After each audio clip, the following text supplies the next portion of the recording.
as I am going to demonstrate a most philosophical proposition, namely, that religious reasoning is absolute master of the emotions.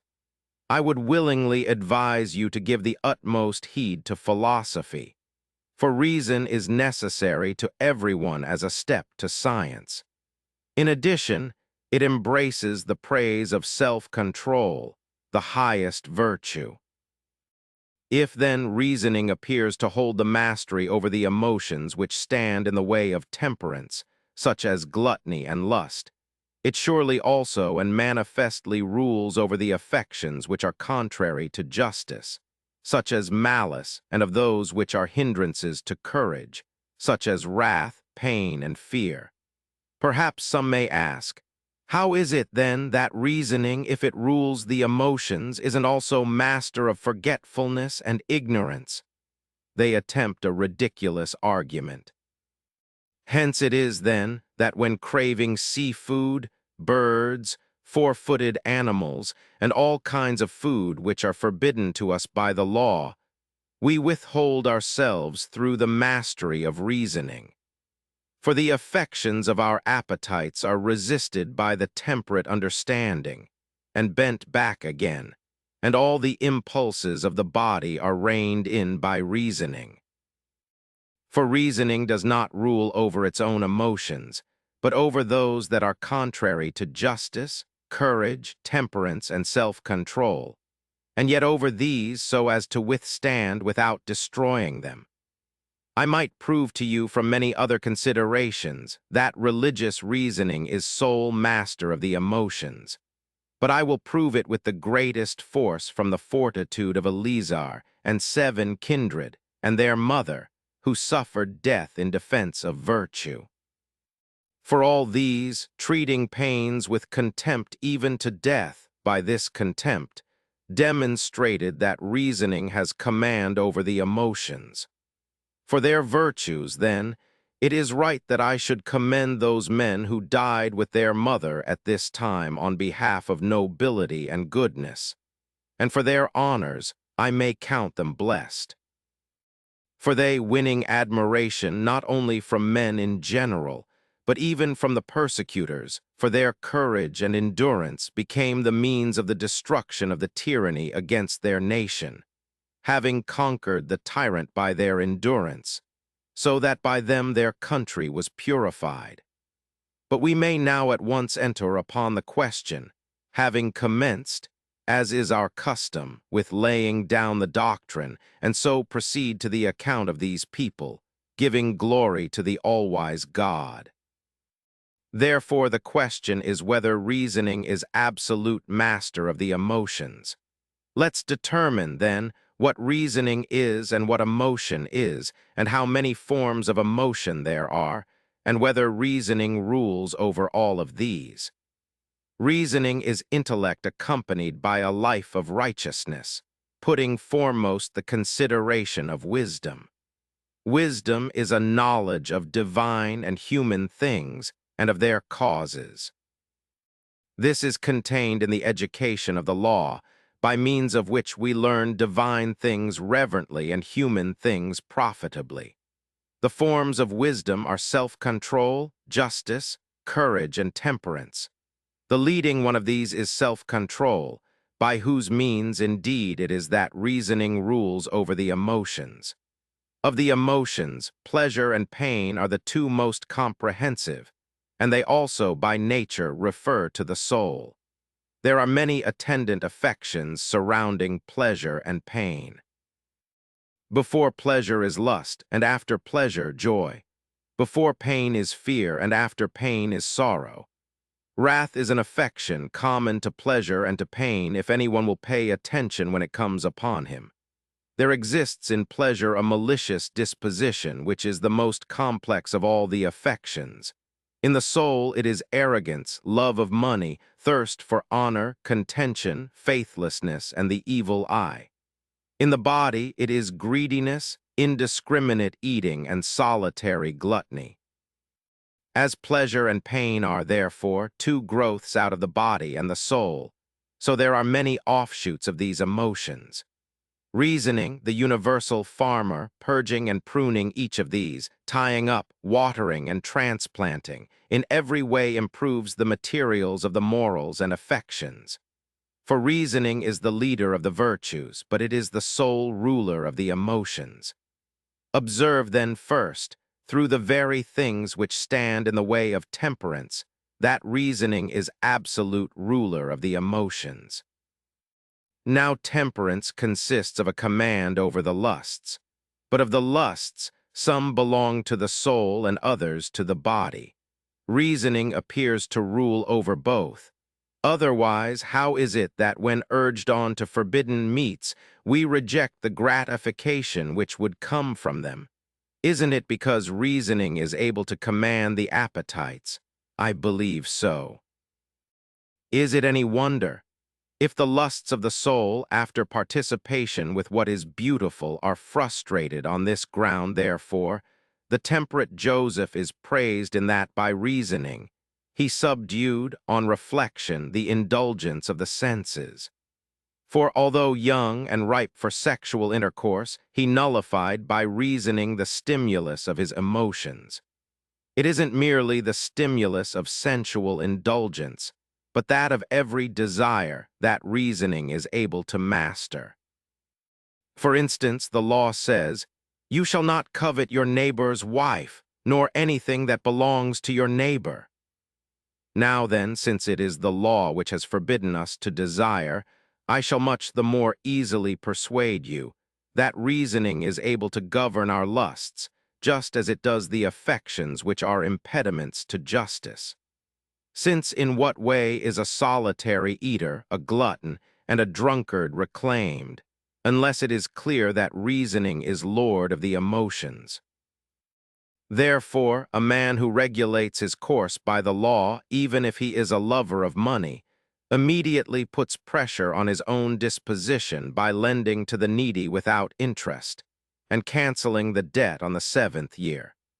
If a man is greedy, he is ruled by the law acting through reasoning, so that he doesn't glean his harvest crops or vintage. In reference to other points, we may perceive that it is reasoning that conquers his emotions. For the law conquers even affection toward parents, not surrendering virtue on their account. It prevails over love for one's wife, rebuking her when she breaks the law. It lords it over the love of parents toward their children, for they punish them for vice. It domineers over the intimacy of friends, reproving them when wicked. Don't think it is a strange assertion that reasoning can on behalf of the law conquer even enmity. It doesn't allow cutting down the fruit trees of an enemy, but preserves them from the destroyers and collects their fallen ruins. Reason appears to be master of the more violent emotions, like love of empire, empty boasting, and slander. For the temperate understanding repels all these malignant emotions as it does wrath, for it masters even this.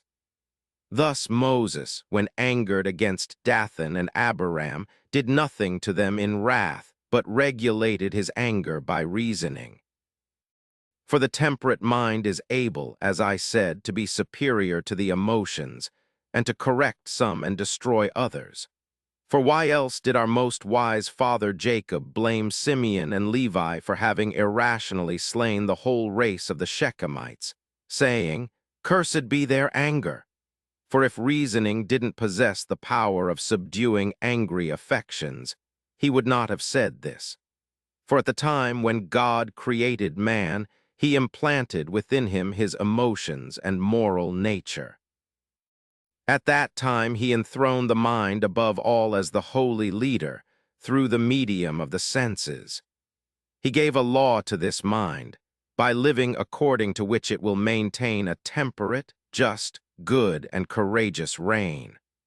How then a man may say, if reasoning is master of the emotions, has it no control over forgetfulness and ignorance?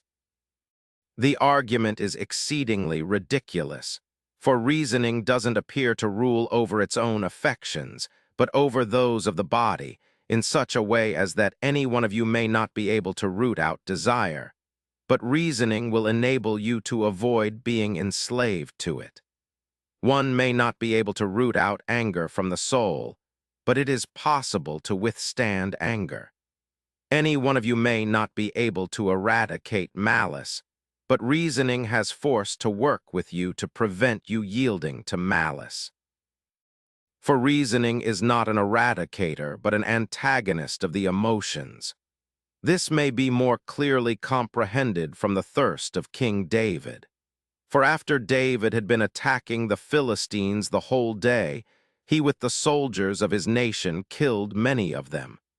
Then when evening came, sweating and very weary, he came to the royal tent, around which the entire army of our ancestors was encamped. Now all the rest of them were at supper. But the king, being very much thirsty, although he had numerous springs, could not by their means quench his thirst. But a certain irrational longing for the water in the enemy's camp grew stronger and fiercer upon him, undid and consumed him. Therefore his bodyguards, being troubled at this longing of the king, two valiant young soldiers, respecting the desire of the king, fully armed themselves, and taking a pitcher, got over the ramparts of the enemies. Unperceived by the guardians of the gate, they went throughout the whole camp of the enemy in quest. Having boldly discovered the fountain, they filled out of it the drink for the king. But he, though parched with thirst, reasoned that a drink regarded of equal value to blood would be terribly dangerous to his soul. Therefore, setting up reasoning in opposition to his desire, he poured out the drink to God. For the temperate mind has power to conquer the pressure of the emotions, to quench the fires of excitement, and to wrestle down the pains of the body, however excessive, and through the excellency of reasoning to spurn all the assaults of the emotions. But the occasion now invites us to give an illustration of temperate reasoning from history. For at a time when our fathers were in possession of undisturbed peace through obedience to the law and were prosperous, so that Seleucus Nicanor, the king of Asia, both assigned them money for divine service, and accepted their form of government, then certain people, bringing in new things contrary to the public harmony, in various ways fell into calamities. For a certain man named Simon, who was in opposition to an honorable and good man who once held the high priesthood for life, named Onias. After slandering Onias in every way, Simon couldn't injure him with the people, so he went away as an exile with the intention of betraying his country. When coming to Apollonius, the military governor of Syria, Phoenicia, and Cilicia, he said, "Having goodwill to the king's affairs, I have come to inform you that tens of thousands in private wealth is laid up in the treasuries of Jerusalem which do not belong to the temple, but belong to King Seleucus."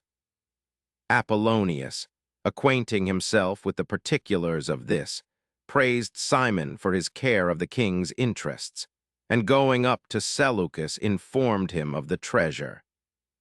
Getting authority about it, and quickly advancing into our country with the accursed Simon and a very heavy force, he said that he came with the commands of the king that he should take the private money of the treasury.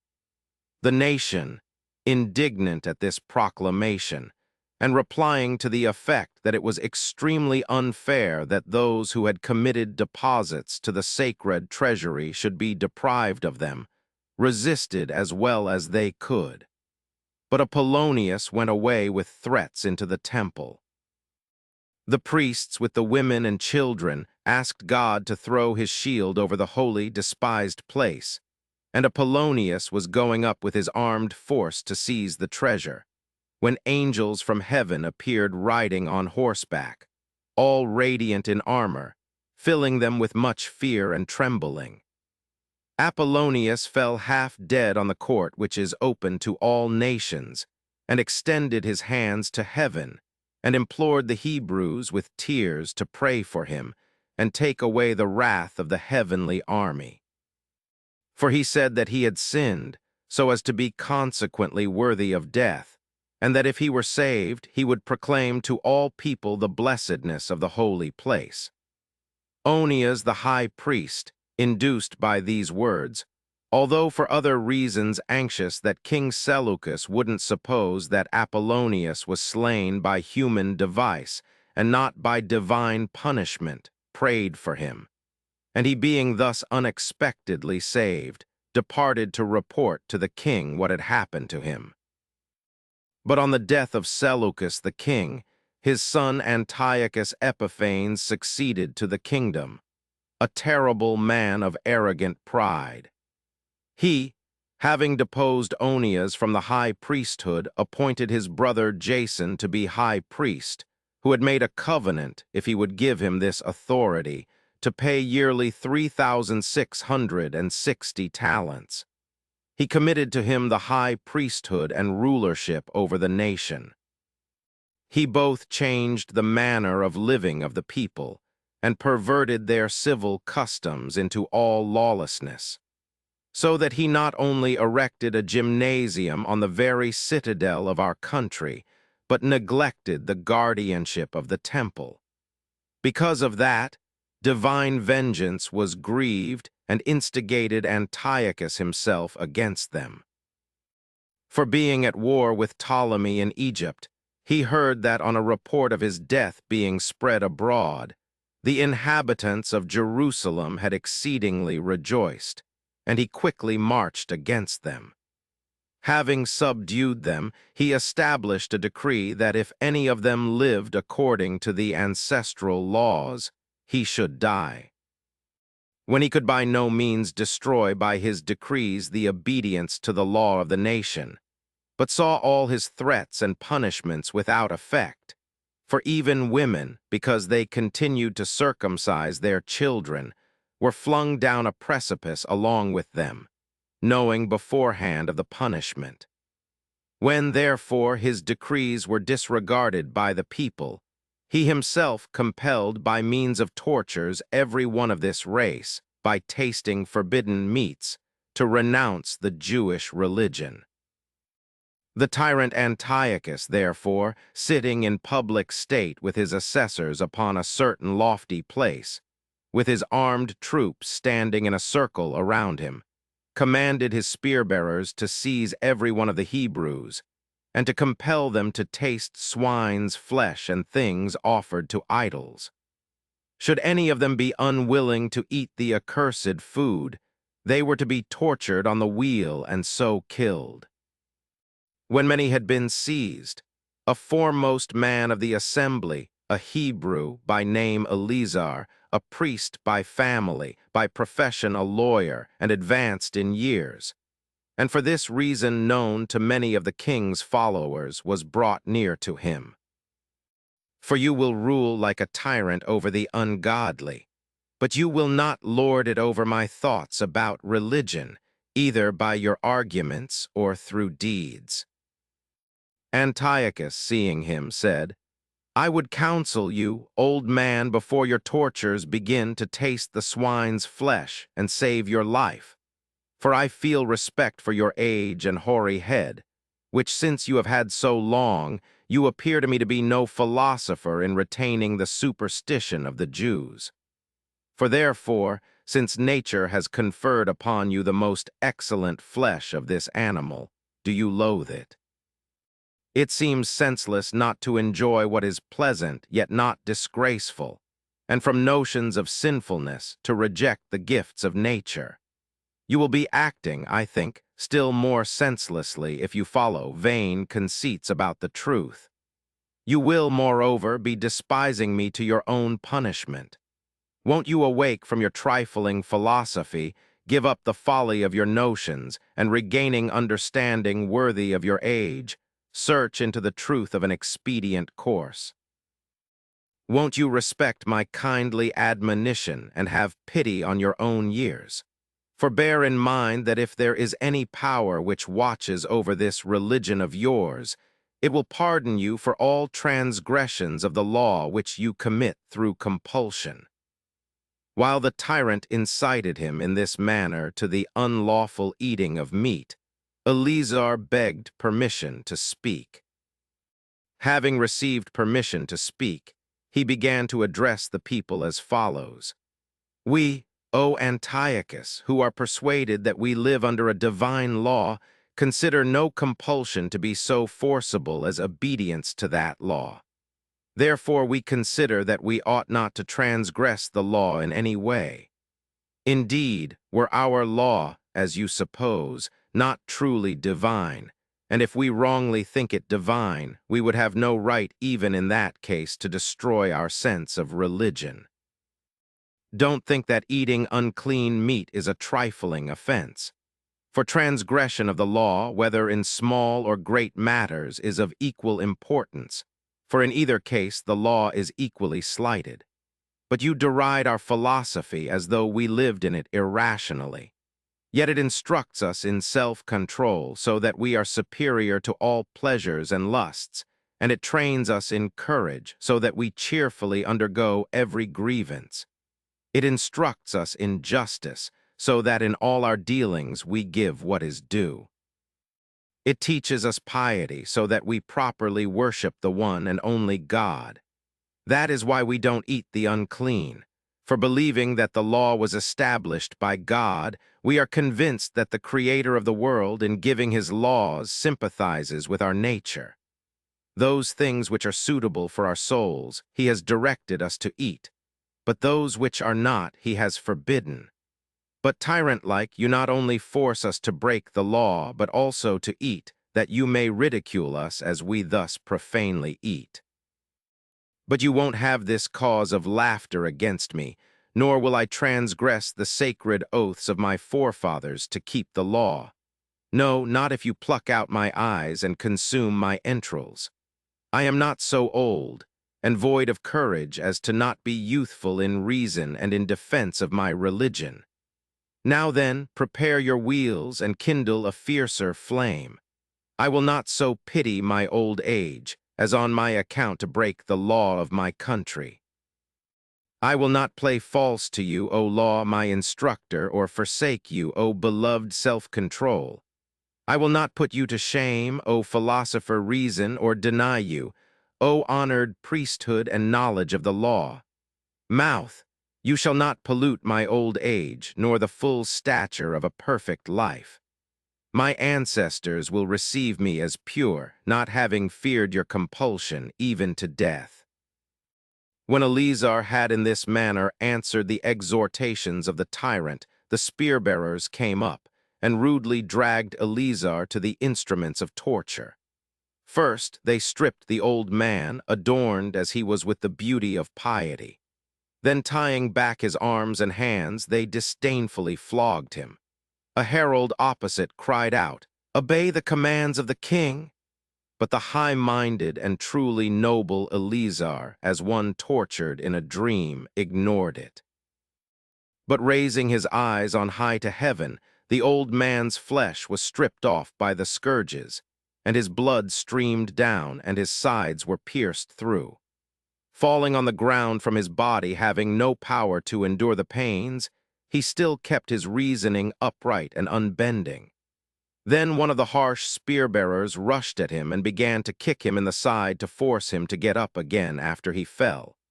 But he endured the pains, despised the cruelty, and persevered through the indignities. Like a noble athlete, the old man, when struck, vanquished his torturers. His face sweating and he panting for breath, he was admired even by the torturers for his courage. Therefore, partly in pity for his old age, partly from the sympathy of acquaintance, and partly in admiration of his endurance, some of the attendants of the king said, "Why do you unreasonably destroy yourself, O Eleazar, with these miseries? We will bring you some meat cooked by yourself, and you can save yourself by pretending that you have eaten swine's flesh." Eleazar, as though the advice more painfully tortured him, cried out, Let us who are children of Abraham not be so evil advised as by giving way to make use of an unbecoming pretense. For it would be irrational if, having lived up to old age in all truth, and having scrupulously guarded our character for it, we would now turn back and ourselves become a pattern of impiety to the young, as being an example of eating pollution. It would be disgraceful if we would live on some short time, and that scorned by all men for cowardice, and be condemned by the tyrant for cowardice by not contending to the death for our divine law. Therefore you, O children of Abraham, die nobly for your religion. You spear-bearers of the tyrant, why do you linger? Beholding him so high-minded against misery, and not changing at their pity, they led him to the fire. Then with their wickedly contrived instruments they burned him on the fire, and poured stinking fluids down into his nostrils. He being at length burned down to the bones, and about to expire, raised his eyes Godward, and said, You know, O God, that when I might have been saved, I am slain for the sake of the law by tortures of fire. Be merciful to your people, and be satisfied with the punishment of me on their account. Let my blood be a purification for them, and take my life in exchange for theirs. Thus speaking, the holy man departed, noble in his torments, and even to the agonies of death resisted in his reasoning for the sake of the law. Confessedly, therefore, religious reasoning is master of the emotions. For had the emotions been superior to reasoning, I would have given them the witness of this mastery. But now, since reasoning conquered the emotions, we befittingly award it the authority of first place. It is only fair that we should allow that the power belongs to reasoning, since it masters external miseries. It would be ridiculous if it weren't so. I prove that reasoning has not only mastered pains, but that it is also superior to the pleasures and withstands them. The reasoning of our father Eleazar, like a first-rate pilot, steering the vessel of piety in the sea of emotions, and flouted by the threats of the tyrant, and overwhelmed with the breakers of torture, in no way shifted the rudder of piety until it sailed into the harbor of victory over death. No besieged city has ever held out against many and various war machines as that holy man did when his pious soul was tried with the fiery trial of tortures and rackings, and moved his besiegers through the religious reasoning that shielded him. For Father Eleazar, projecting his disposition, broke the raging waves of the emotions as with a jutting cliff. O priest worthy of the priesthood! You didn't pollute your sacred teeth, nor make your appetite, which had always embraced the clean and lawful, a partaker of profanity. O harmonizer with the law and sage devoted to a divine life! Of such a character ought those to be who perform the duties of the law at the risk of their own blood, and defend it with generous sweat by sufferings even to death. You, Father, have gloriously established our right government by your endurance, and making of much account our past service, prevented its destruction, and by your deeds have made credible the words of philosophy. O aged man of more power than tortures, elder more vigorous than fire, greatest king over the emotions, Eleazar! For as Father Aaron, armed with a censer, hastening through the consuming fire, vanquished the flame-bearing angel, so Eleazar, the descendant of Aaron, wasted away by the fire, didn't give up his reasoning. What is most wonderful is that though he was an old man, though the labors of his body were now spent, his muscles were relaxed, and his sinews worn out, he recovered youth. By the spirit of reasoning and the reasoning of Isaac, he rendered powerless the many-headed rack. O blessed old age and reverend hoar head, and life obedient to the law which the faithful seal of death perfected! If then an old man through religion despised tortures even to death, then certainly religious reasoning is ruler of the emotions. But perhaps some might say, it is not all who conquer emotions, as not all possess wise reasoning. But those who have meditated upon religion with their whole heart, these alone can master the emotions of the flesh. They who believe that to God they don't die. For, as our forefathers, Abraham, Isaac, and Jacob, they lived to God. This circumstance, then, is by no means an objection, that some who have weak reasoning are governed by their emotions, since what person, walking religiously by the whole rule of philosophy, and believing in God, and knowing that it is a blessed thing to endure all kinds of hardships for virtue, would not, for the sake of religion, master his emotion? For only the wise and brave man is lord over his emotions. This is why even boys, trained with the philosophy of religious reasoning, have conquered still more bitter tortures. For when the tyrant was manifestly vanquished in his first attempt, in being unable to force the old man to eat the unclean thing, when he had said this, he ordered the instruments of torture to be brought forward, that fear might prevail upon them to eat unclean meat. When the spearmen brought forward the wheels, the racks, the hooks, cauldrons, pans, finger racks, iron hands and wedges, and bellows, the tyrant continued, "Fear, young men, and the righteousness which you worship will be merciful to you if you transgress because of compulsion." Now they, having listened to these words of persuasion, and seeing the fearful instruments, not only were not afraid, but even answered the arguments of the tyrant, and through their good reasoning destroyed his power. Now let's consider the matter. Had any of them been weak-spirited and cowardly among them, what reasoning would they have employed but these? O wretched that we are, and exceedingly senseless! When the king exhorts us and calls us to his bounty, should we not obey him? Why do we cheer ourselves with vain counsels and venture upon a disobedience bringing death?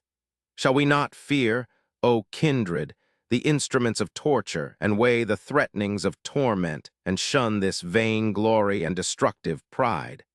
Let's have compassion upon our age and relent over the years of our mother. Let's bear in mind that we will be dying as rebels. Divine justice will pardon us if we fear the king through necessity.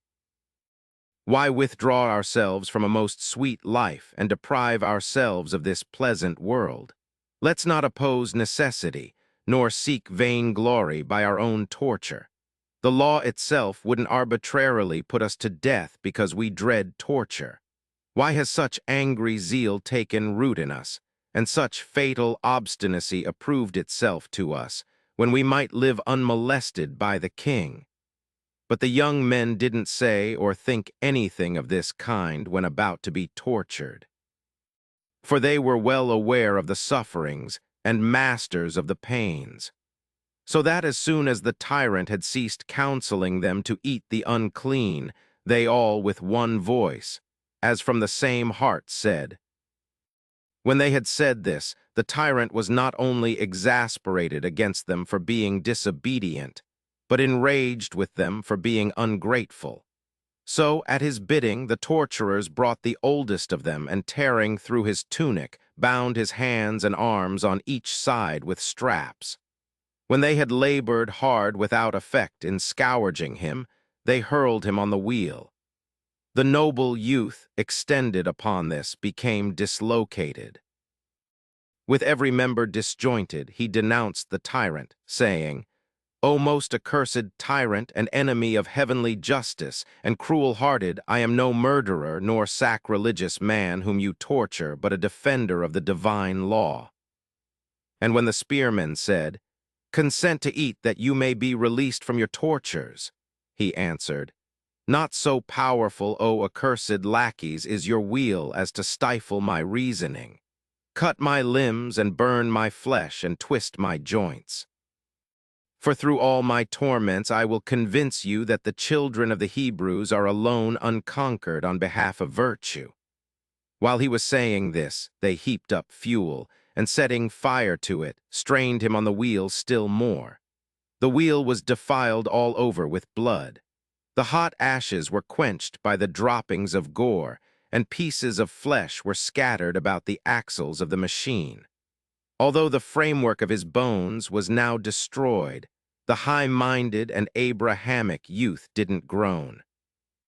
But as though transformed by fire into immortality, he nobly endured the rackings, saying, "Imitate me, O kindred. Never desert your station, nor renounce my brotherhood in courage. Fight the holy and honorable fight of religion, by which means our just and paternal providence, becoming merciful to the nation, will punish the pestilent tyrant." Saying this, the revered youth abruptly closed his life. When all admired his courageous soul, the spearmen brought forward him who was second oldest, and having put on iron gauntlets with sharp hooks, bound him to the rack. When, on inquiring whether he would eat before he was tortured, they heard his noble sentiment. After they with the iron gauntlets had violently dragged all the flesh from the neck to the chin, the panther-like animals tore off the very skin of his head. But he, bearing with firmness this misery, said, "How sweet is every form of death for the religion of our fathers!" Then he said to the tyrant, "Don't you think, most cruel of all tyrants, that you are now tortured more than I, finding your arrogant conception of tyranny conquered by our perseverance in behalf of our religion? For I lighten my suffering by the pleasures which are connected with virtue. But you are tortured with threatenings for impiety. You won't escape, most corrupt tyrant, the vengeance of divine wrath." Now this one endured this praiseworthy death. The third was brought along and exhorted by many to taste and save his life. But he cried out and said, "Don't you know that the father of those who are dead is my father also, and that the same mother bore me, and that I was brought up in the same way? I don't renounce the noble relationship of my kindred. Now then, whatever instrument of vengeance you have, apply it to my body, for you aren't able to touch my soul, even if you want to." But they, highly incensed at his boldness of speech, dislocated his hands and feet with racking engines, and wrenching them from their sockets, dismembered him. They dragged around his fingers, his arms, his legs, and his ankles. Not being able by any means to strangle him, they tore off his skin, together with the extreme tips of his fingers, and then dragged him to the wheel, around which his vertebral joints were loosened. And he saw his own flesh torn to shreds and streams of blood flowing from his entrails. When about to die, he said, "We, O accursed tyrant, suffer this for the sake of divine education and virtue. But you, for your impiety and blood-shedding, will endure unceasing torments." Thus, having died worthily of his kindred, they dragged forward the fourth, saying, "Don't share the madness of your kindred, but respect the king and save yourself." But he said to them, "You don't have a fire so scorching as to make me play the coward. By the blessed death of my kindred, and the eternal punishment of the tyrant, and the glorious life of the pious, I will not repudiate the noble brotherhood. Invent, O tyrant, tortures that you may learn even through them that I am the brother of those tormented before." When he had said this, the bloodthirsty, murderous, and unholy Antiochus ordered his tongue to be cut out. But he said, "Even if you take away the organ of speech, God still hears the silent. Behold, my tongue is extended, cut it off, for in spite of that you won't silence our reasoning. We gladly lose our limbs on behalf of God. But God will speedily find you, since you cut off the tongue, the instrument of divine melody." When he had died, disfigured in his torments, the fifth leaped forward and said, I don't intend, O tyrant, to get excused from the torment which is on behalf of virtue. But I have come of my own accord, that by my death you may owe heavenly vengeance and punishment for more crimes. O you hater of virtue and of men, what have we done that you thus revel in our blood? Does it seem evil to you that we worship the founder of all things and live according to his surpassing law? But this is worthy of honors, not torments, if you had been capable of the higher feelings of men and possessed the hope of salvation from God. Behold now, being alien from God, you make war against those who are religious toward God. As he said this, the spear-bearers bound him and drew him to the rack, to which binding him at his knees and fastening them with iron fetters, they bent down his loins upon the wedge of the wheel, and his body was then dismembered, scorpion fashion. With his breath thus confined and his body strangled, he said, "A great favor you bestow upon us, O tyrant, by enabling us to manifest our adherence to the law by means of nobler sufferings." He also being dead, the sixth, quite a youth, was brought out. On the tyrant asking him whether he would eat and be delivered, he said, "I am indeed younger than my brothers, but in understanding I am as old. I was born and reared to the same end. We are bound to die also on behalf of the same cause. So if you think it is proper to torment us for not eating the unclean, then torment."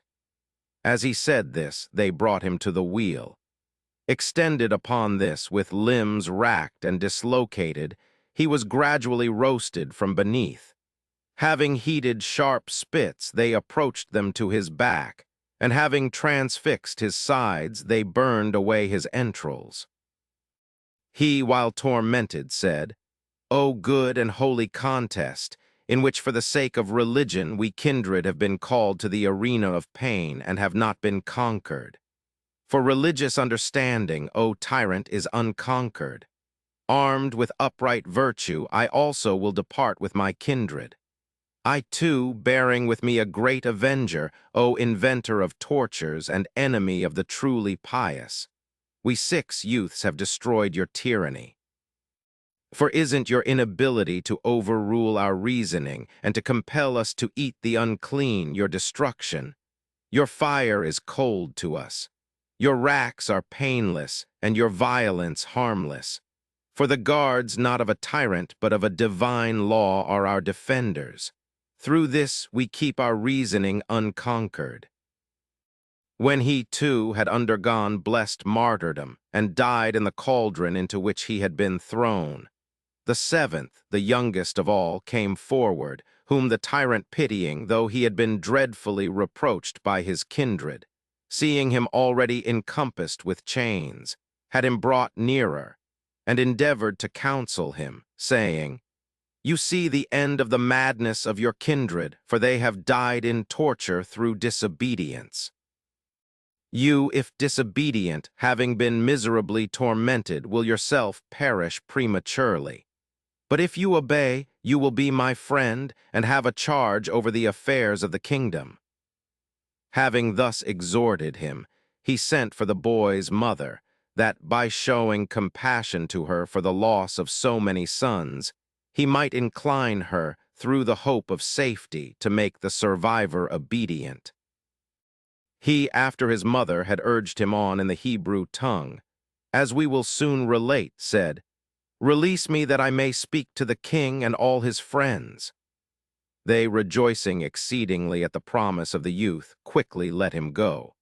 He, running up to the pans, said, "Impious tyrant and most blasphemous man, were you not ashamed, having received prosperity and a kingdom from God, to kill his servants and to rack the doers of godliness? Therefore the divine vengeance is reserving you for eternal fire and torments, which will cling to you for all time. Weren't you ashamed, man as you are, yet most savage, to cut out the tongues of men of like feeling and origin, and having thus abused to torture them? But they, bravely dying, fulfilled their religion toward God. But you will groan as you deserve for having slain without cause the champions of virtue. Therefore, he continued. I myself, being about to die, will not forsake my kindred. I call upon the God of my fathers to be merciful to my race, but you, both living and dead, he will punish. Thus having prayed, he hurled himself into the pans, and so expired. If then the 7 kindred despised troubles even to death, it is admitted on all sides that righteous reasoning is absolute master over the emotions. For just as if they had eaten of the unholy as slaves to the emotions, we would have said that they had been conquered by them. Now it is not so, but by means of the reasoning which is praised by God, they mastered their emotions. It is impossible to overlook the leadership of reflection, for it gained the victory over both emotions and troubles. How, then, can we avoid according to these men mastery of emotion through right reasoning, since they didn't withdraw from the pains of fire? For just as by means of towers projecting in front of harbors men break the threatening waves, and thus assure a still course to vessels entering port, so that 7-towered right reasoning of the young men, securing the harbor of religion, conquered the tempest of emotions. For having arranged a holy choir of piety, they encouraged one another, saying, Brothers, may we die brotherly for the law. Let us imitate the 3 young men in Assyria who despised the equally afflicting furnace. Let's not be cowards in the manifestation of piety. One said, Courage, brother, and another, Nobly endure. Another said, Remember of what stock you are. And by the hand of our father Isaac endured to be slain for the sake of piety.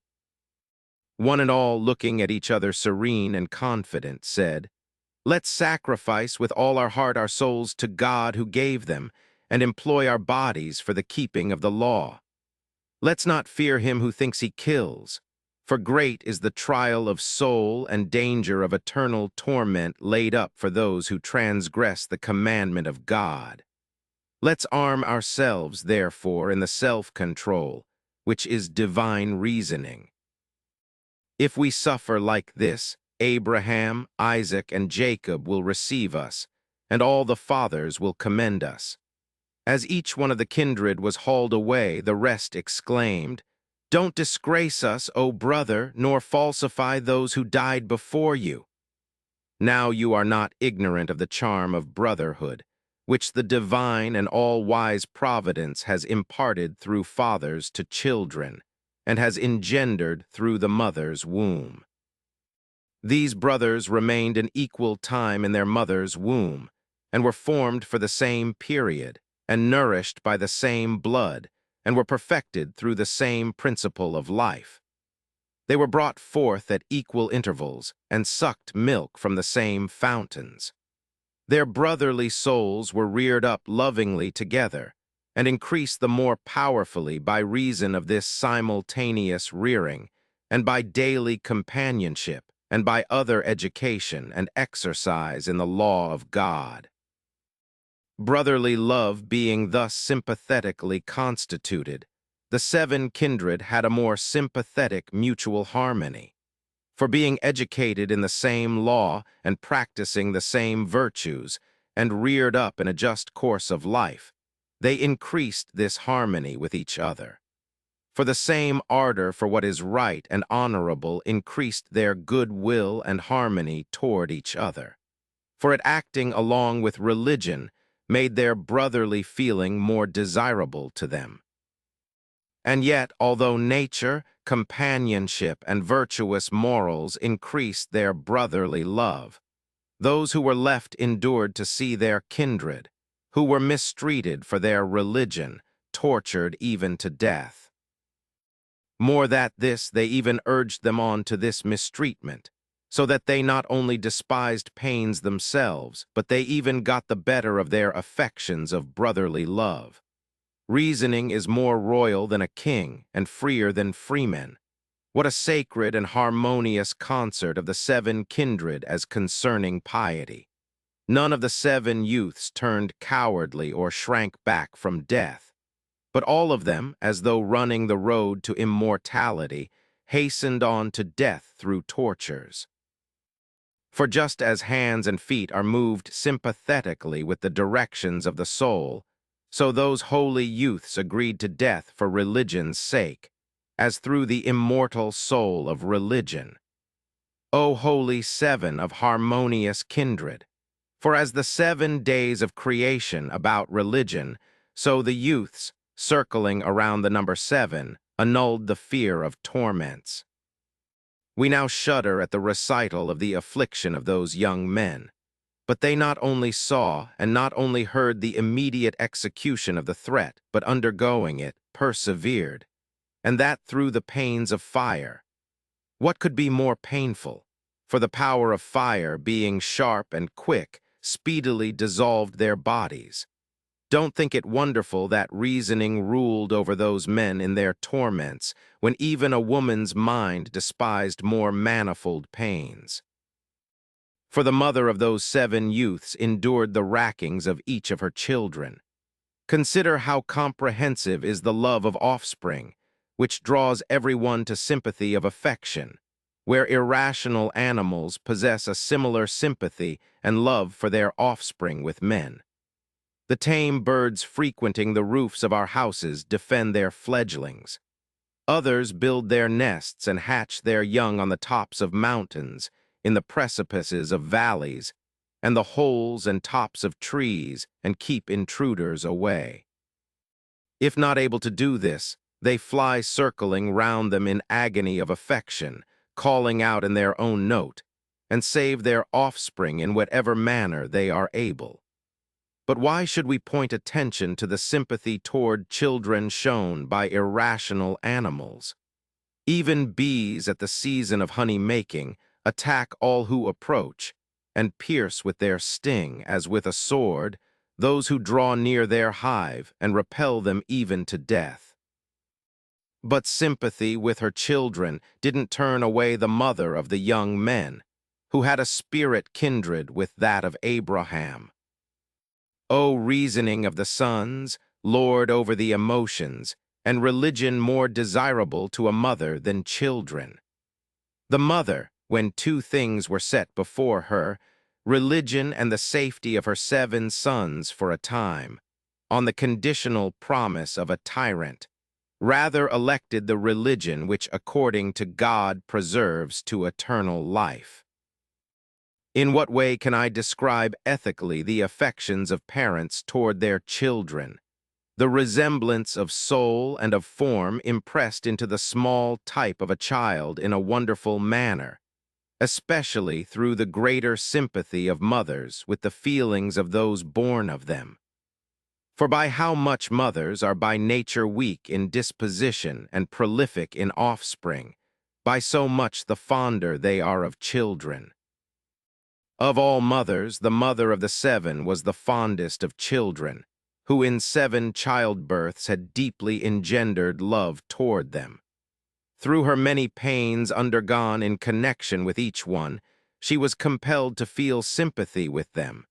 Yet, through fear of God, she neglected the temporary salvation of her children. Not only so, but on account of the excellent disposition to the law, her maternal affection toward them was increased. For they were both just and temperate, and courageous, high-minded, fond of their kindred, and so fond of their mother that even to death they obeyed her by observing the law. Yet, though there were so many circumstances connected with love of children to draw on a mother to sympathy, in the case of none of them were the various tortures able to pervert her principle. But she inclined each one separately and altogether to death for religion. O holy nature and parental feeling, and reward of bringing up children and unconquerable maternal affection! At the racking and roasting of each one of them, the observant mother was prevented by religion from changing. She saw her children's flesh dissolving around the fire, and their extremities quivering on the ground, and the flesh of their heads dropped forward down to their beards like masks. O you mother, who was tried at this time with bitterer pangs than those at birth. O you only woman who have produced perfect holiness! Your firstborn, expiring, didn't turn you, nor the second, looking miserable in his torments, nor the third, breathing out his soul. You didn't weep when you saw each of their eyes looking sternly at their tortures, and their nostrils foreboding death. When you saw children's flesh heaped upon children's flesh that had been torn off, heads decapitated upon heads, dead falling upon the dead, and a choir of children turned through torture into a burying ground, you didn't lament. Not so do siren melodies or songs of swans attract the hearers to listening, O voices of children calling on your mother in the midst of torments. With what and what manner of torments was the mother herself tortured, as her sons were undergoing the wheel and the fires? But religious reasoning, having strengthened her courage in the midst of sufferings, enabled her to forgo, for the time, parental love. Although seeing the destruction of 7 children, the noble mother, after one embrace, stripped off her feelings through faith in God. For just as in a council room, seeing in her own soul vehement counselors, nature and parentage and love of her children, and the racking of her children, she holding 2 votes, one for the death, the other for the preservation of her children, didn't lean to that which would have saved her children for the safety of a brief space. But this daughter of Abraham remembered his holy fortitude. O holy mother of a nation, avenger of the law, defender of religion, and prime bearer in the battle of the affections. O you nobler in endurance than males, and more courageous than men in perseverance. For like Noah's ship, bearing the world in the world-filling flood, bore up against the waves, so you, the guardian of the law, when surrounded on every side by the flood of emotions, and assaulted by violent storms which were the torments of your children, bore up nobly against the storms against religion. If then even a woman, and that an aged one, and the mother of 7 children, endured to see her children's torments even to death, it must be admitted that religious reasoning is master even of the emotions. I have proved, then, that not only men have obtained the mastery of their emotions, but also that a woman despised the greatest torments. The lions around Daniel were not so fierce, nor the furnace of Misael burning with most vehement fires as that natural love of children burned within her when she saw her 7 sons tortured. But with the reasoning of religion the mother quenched emotions so great and powerful. For we must consider also this, that, had the woman been faint-hearted, as being their mother, she would have lamented over them, and perhaps might have spoken thus: Ah! I am wretched and many times miserable, who having borne 7 sons, have become the mother of none. O 7 useless childbirths, and 7 profitless periods of labor, and fruitless givings of suck, and miserable nursings at the breast. Vainly, for your sakes, O sons, have I endured many pangs, and the more difficult anxieties of rearing. Alas, of my children, some of you unmarried, and some who have married to no profit, I will not see your children, nor have the joy of being a grandmother. Ah, that I who had many and fair children should be a lone widow full of sorrows, nor should I die will I have a son to bury me. But with such a lament as this, the holy and God-fearing mother wept for none of them, nor did she divert any of them from death, nor grieve for them as for the dead. But as one possessed with an adamant mind, and as one bringing forth again her full number of sons to immortality, she rather urged them to death on behalf of religion. O woman, soldier of God for religion, you, aged and a female, have conquered through endurance even a tyrant, and even though weak have been found more powerful in deeds and words. For when you were seized along with your children, you stood looking at Eleazar in torture, and said to your sons in the Hebrew tongue, O sons, the contest is noble, to which you being called as a witness for the nation, strive zealously for the laws of your country. For it would be disgraceful if this old man endured pains for the sake of righteousness, and that you who are younger would be afraid of the tortures. Remember that through God you obtained existence and have enjoyed it. Therefore, you ought to bear every affliction because of God. For him also our father Abraham was zealous to sacrifice Isaac our progenitor, and didn't shudder at the sight of his own paternal hand descending down with the sword upon him. The righteous Daniel was cast to the lions, and Ananias, Azarias, and Misael were hurled into a fiery furnace, yet they endured through God. You, then, having the same faith toward God, don't be troubled, for it is unreasonable that they who know religion wouldn't stand up against troubles. With these arguments, the mother of 7, exhorting each of her sons, encouraged and persuaded them not to transgress God's commandment. They saw this, too, that those who die for God live to God like Abraham, Isaac, Jacob, and all the patriarchs.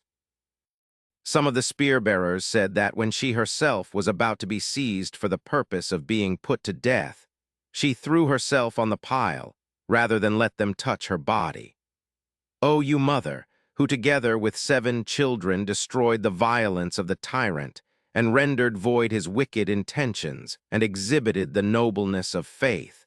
For you, like a house bravely built on the pillar of your children, bore the shock of tortures without swaying. Cheer up, therefore, O holy-minded mother. Hold the firm hope of your steadfastness with God.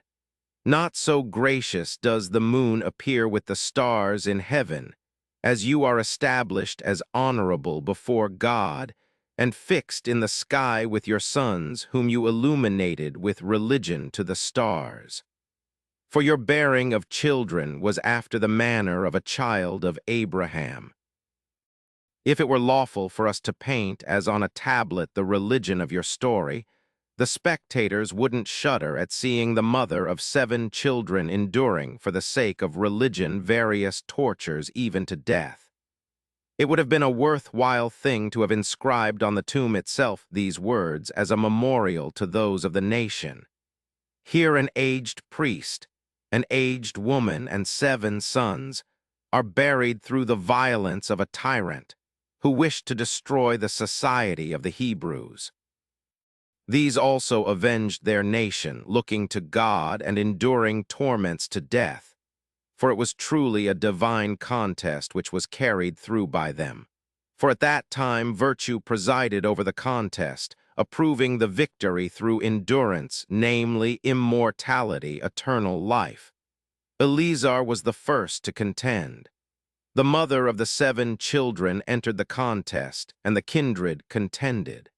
The tyrant was the antagonist, and the world and living men were the spectators. Reverence for God conquered and crowned her own athletes, who didn't admire those champions of true legislation, who were not amazed. The tyrant himself and all their council admired their endurance, through which they also now stand beside the divine throne and live a blessed life. For Moses says, all the saints are under your hands. These, therefore, having been sanctified through God, have been honored not only with this honor, but that also by the fact that because of them the enemy didn't overcome our nation. That tyrant was punished and their country purified, for they became the ransom to the sin of the nation. The divine providence saved Israel, which was afflicted before by the blood of those pious ones and the death that appeased wrath. For the tyrant Antiochus, looking to their courageous virtue and to their endurance in torture, proclaimed that endurance as an example to his soldiers. They proved to be to him noble and brave for land battles and for sieges, and he conquered and stormed the towns of all his enemies.